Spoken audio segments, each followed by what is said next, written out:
அஸ்ஸலாமு அலைக்கும் வரஹ்மத்துல்லாஹி வபரகாத்துஹு. தினமும் ஒரு ஹதீஸ்.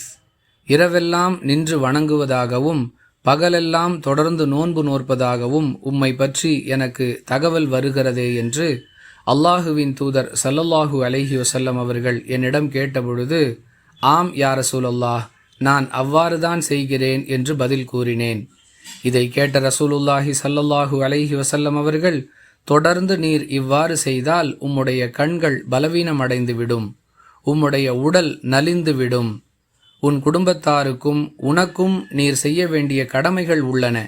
எனவே சில நாட்கள் நோன்பு நோற்பீராக, சில நாட்கள் விட்டு விடுவீராக, சிறிது நேரம் தொழுவீராக, சிறிது நேரம் உறங்குவீராக என்று எனக்கு அறிவுரை கூறினார்கள் என அப்துல்லாஹ் இப்னு அம்ர் ரதியல்லாஹு அன்ஹு அவர்கள் கூறுகிறார்கள்.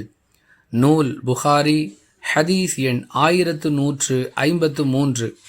அன்பிற்குரிய அல்லாஹுவின் நல்லடியார்களே, நம்மால் இயன்ற அளவிற்கு அல்லாஹுவுக்குரிய கடமைகளை நிறைவேற்ற வேண்டும் என்பதில் எந்த மாற்று கருத்தும் இல்லை.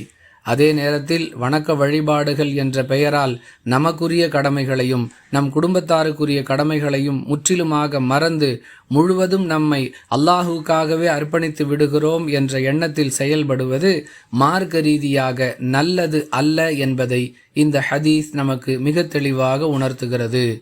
புரிந்து நடந்து கொள்வோம். வாஹிர் தஅவானா அனில் ஹம்துலில்லாஹி ரப்பில் ஆலமீன். அஸ்ஸலாமு அலைக்கும் வரஹ்மத்துல்லாஹி வபரகாத்துஹு.